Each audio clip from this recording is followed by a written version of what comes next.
Hello everyone, it's Paola and I'm super excited to announce that I am one of the co-hosts for the Buzzwordathon. So a funny thing happened last week.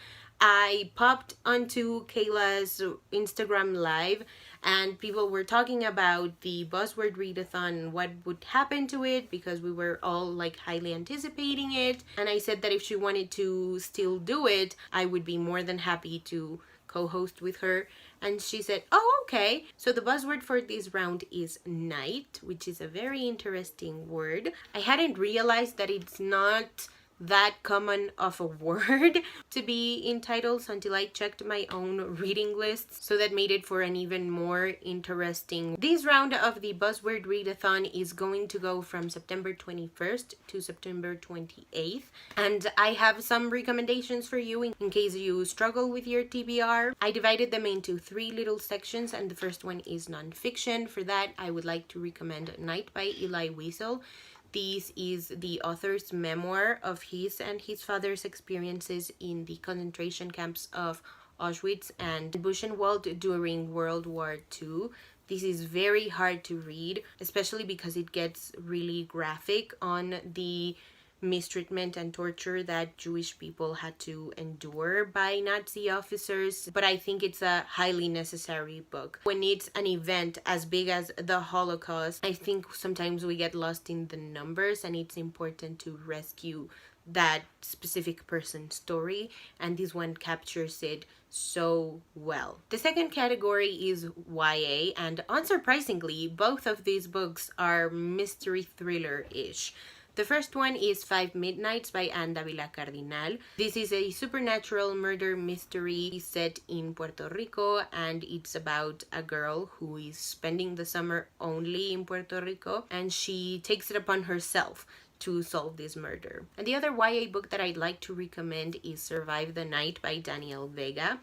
This is a mystery thriller that takes place during a rave. It features a recovering drug addict teenage girl, so it's a little hard to read. The character just feels very raw and very vulnerable, but it's such an intense read. I could not put it down. And the third category is adult romance, a surprise to no one. The first one is The Night Circus by Erin Morgenstern. This is a historical fiction urban fantasy book about 2 magicians who were groomed by their parental figures to go into this battle against one another to the death.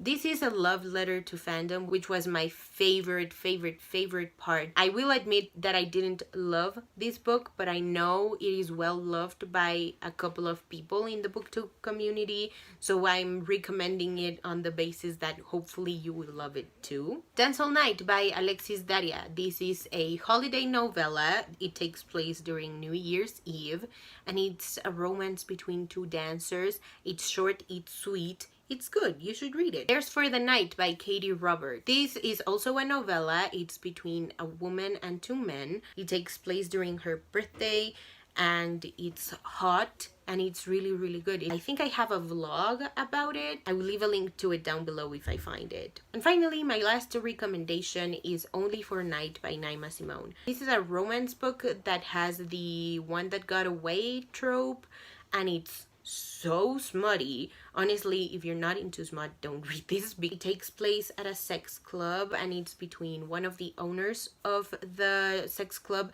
and a woman from his past, and it is so good. Honestly, this whole series is way too good. You should all read it. And now on to my TBR. I have 4 books. Will I be able to read them all? No, obviously not.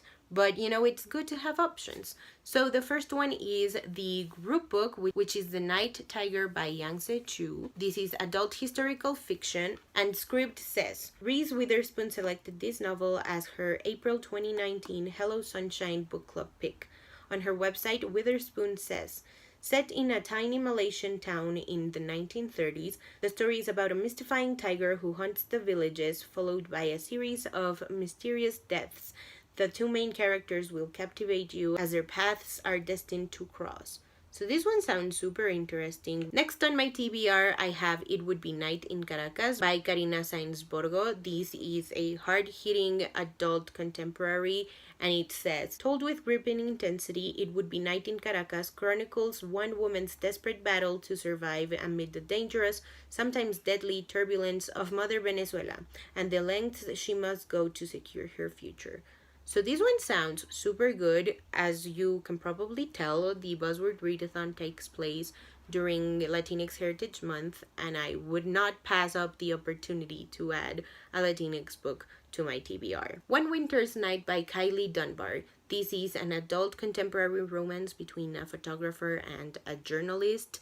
This cover looks so cute. It kind of reminds me of like Meg Cabot romance novels, and I'm super excited to be able to read this one. Night Film by Marisha Pessel. This is a horror mixed media novel about a horror film director's daughter who has been found dead. The reports say that she died by suicide, but that apparently is not true.